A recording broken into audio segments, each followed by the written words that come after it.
Sobat fans semuanya, selamat datang kembali di kanal yang selalu menyajikan informasi sepak bola mendalam.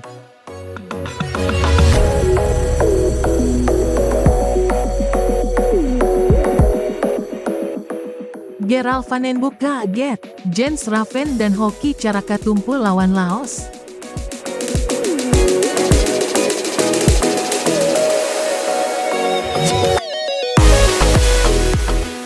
Eliano Reijnders hijrah ke Liga 1, keputusan mengejutkan untuk karirnya.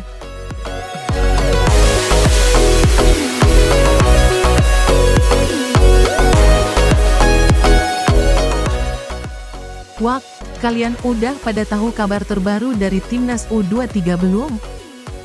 Kemarin itu, ada momen yang bikin banyak orang geleng-geleng kepala. Bukan karena kemenangan besar, bukan juga karena drama kartu merah. Tapi justru karena Timnas Indonesia U23 seret gol banget waktu lawan Laos. Nah, yang bikin lebih heboh lagi, seorang legenda Belanda yang juga punya darah Indonesia, yaitu Gerald Van den Boeck, ikut angkat suara. Dia bilang dia cukup kaget dengan apa yang dilihat. Coba bayangin ya, publik kita udah pasang ekspektasi tinggi. Soalnya di lini depan ada dua nama yang terus digadang-gadang bakal jadi mesin gol Garuda Muda. Jens Raven dan Hoki Caraka. Dua striker dengan karakter yang beda. Raven tinggi besar, main di Eropa, terbiasa dengan pola sepak bola modern. Sedangkan Hoki, anak asli Indonesia, punya gaya main agresif. Sering ngotot duel sama bek lawan. Harusnya kalau digabung, ini duet yang mantep. Tapi kenyataannya, lawan Laos aja mereka kesulitan bikin gol. Van den Boeck yang nonton, ya jelas kaget. Dia ngomong, potensi dua pemain itu ada. Tapi striker itu pada akhirnya akan dinilai dari satu hal doang, produktivitas. Kalau jarang bikin gol, ya jelas publik kecewa. Tapi dia juga ngasih catatan menarik. Katanya, striker itu nggak bisa jalan sendiri. Kalau suplai bola dari gelandang ke depan seret, ya striker bisa mati kutu. Dan itulah yang kelihatan kemarin. Raven sama Hoki lebih banyak nunggu bola. Tapi bola-bola matang itu nggak datang. Sekarang coba kita bahas satu-satu.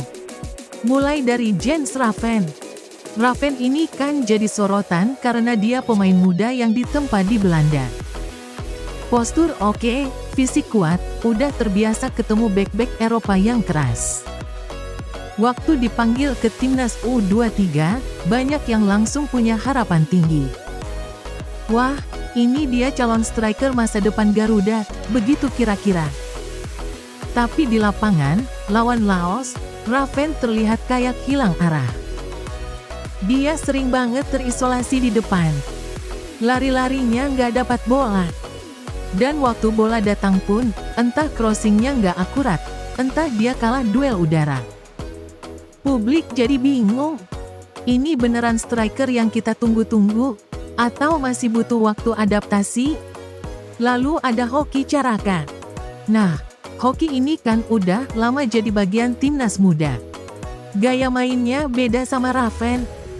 Kalau Raven itu tipikal target man. Hoki lebih ke striker agresif yang sering bikin lawan kesal. Dia rajin lari, rajin pressing, dan punya naluri mencetak gol. Tapi lawan Laos, Hoki juga mandek. Dia beberapa kali coba bikin pergerakan. Tapi lagi-lagi suplai dari gelandang minim. Dan ketika dia coba cari bola sendiri, pertahanan Laos yang disiplin bisa nutup ruangnya. Alhasil, dua striker andalan kita itu kayak macet total. Nah, Van den Boeck kemudian ngasih analisis. Dia bilang, masalah Indonesia bukan cuma striker. Masalah utamanya ada di kreativitas lini tengah.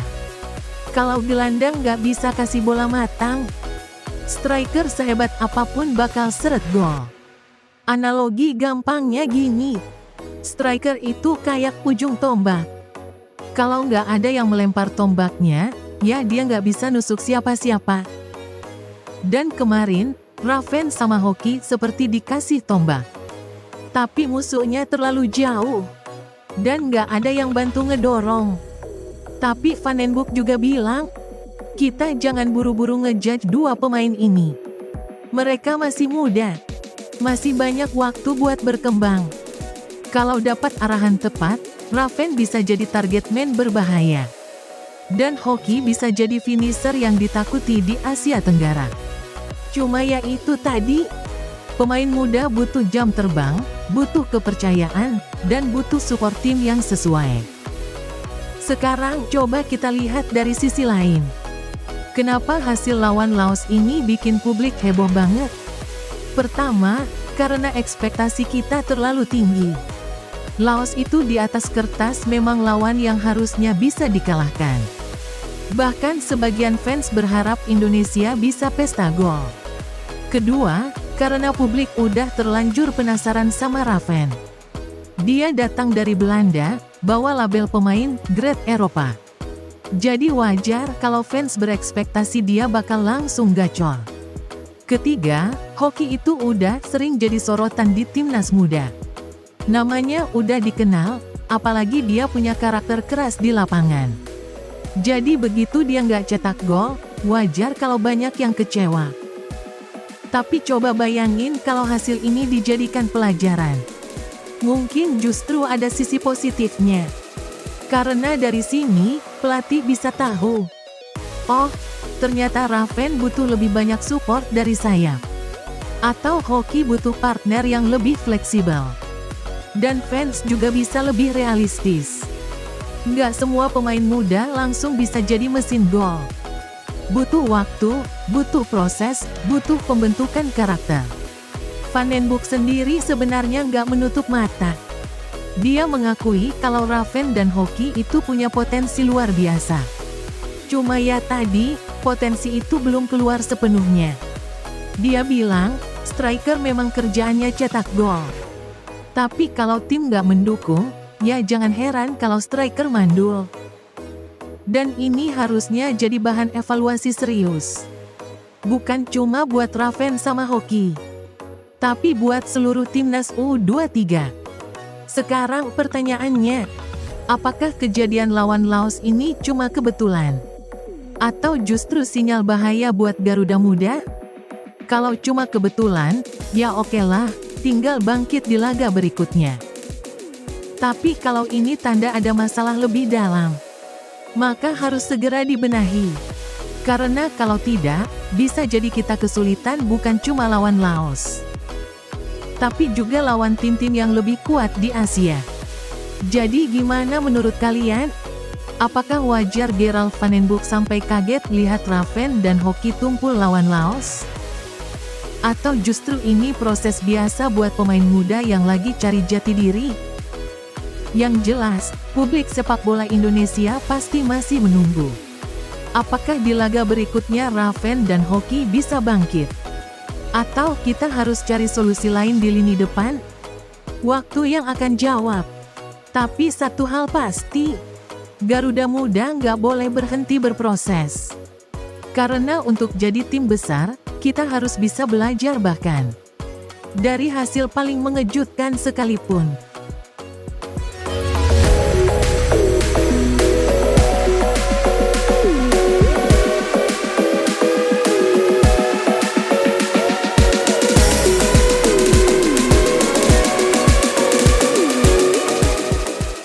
Wah, kalian udah dengar kabar ini belum? Nama Eliano Reijenders, gelandang berdarah Belanda Indonesia, lagi-lagi jadi bahan pembicaraan hangat.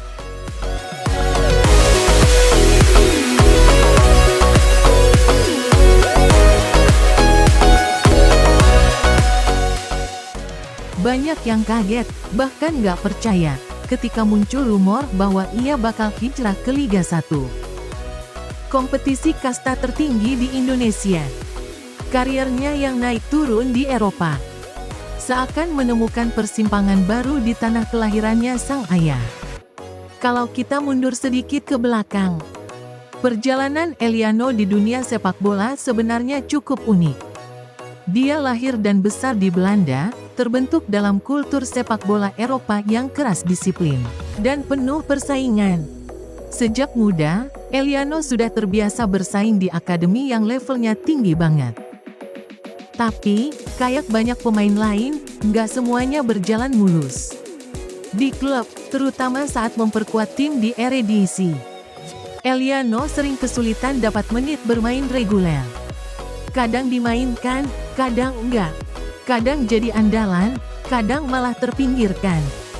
Meski begitu, kehadirannya di timnas Indonesia sempat membawa warna baru. Publik sepak bola kita sempat dibuat terkesima. Gaya mainnya beda, tenang, rapih, punya visi. Bola selalu mengalir dengan cerdas ketika ada di kakinya. Tapi yaitu, adaptasi dengan permainan Asia Tenggara jelas nggak gampang.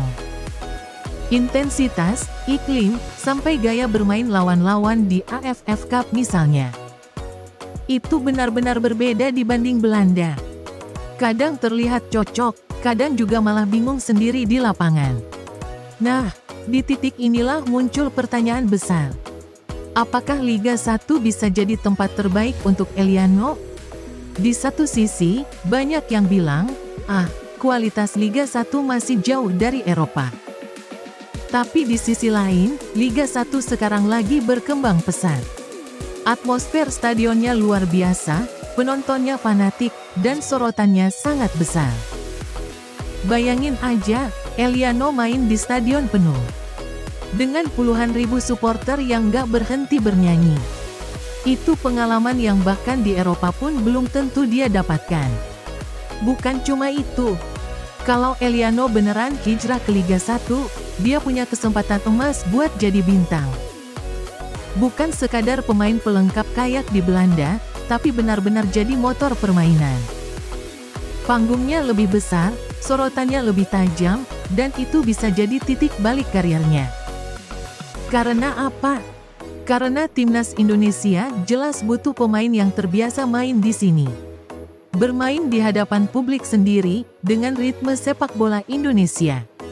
Jelas bikin adaptasi lebih cepat. Tapi tentu saja, keputusan ini nggak gampang. Banyak risiko yang harus ditanggung.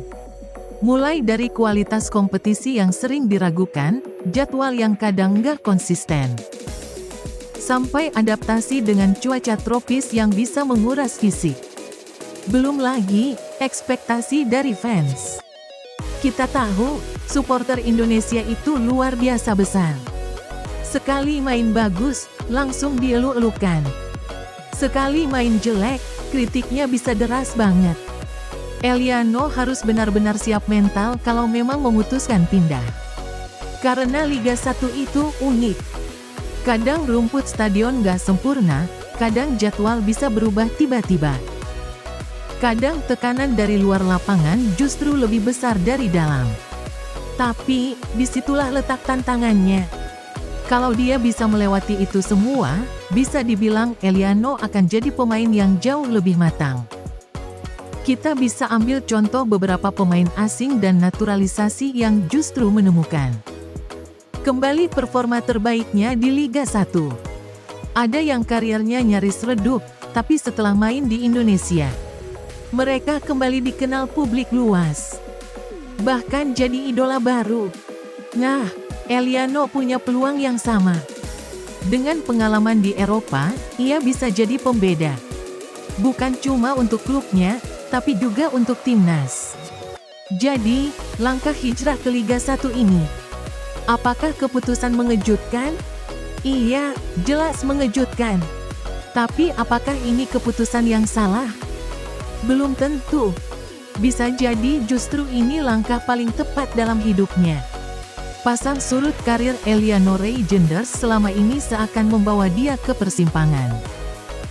Tetap bertahan di Eropa dengan risiko jarang dimainkan? Atau pulang ke Indonesia, dapat panggung besar, dan jadi tulang punggung timnas? Jawabannya mungkin segera kita tahu. Yang jelas, publik sepak bola Indonesia menunggu. Apakah Eliano Reijnders siap menuliskan bab baru karirnya di BRI Liga 1? Karena, Pada akhirnya, bukan soal di mana dia bermain, tapi bagaimana dia bisa memberi kontribusi nyata. Dan kalau itu bisa terjadi di Liga 1, tentu seluruh fans Garuda akan menyambutnya dengan tangan terbuka. Itulah kisah tentang pasang surut perjalanan Eliano Reijenders. Dan mengapa keputusan hijrah ke Liga 1 bisa jadi titik balik karirnya. Kira-kira, kalau benar-benar jadi pindah, apakah menurut kalian langkah ini tepat, atau justru langkah yang berisiko besar?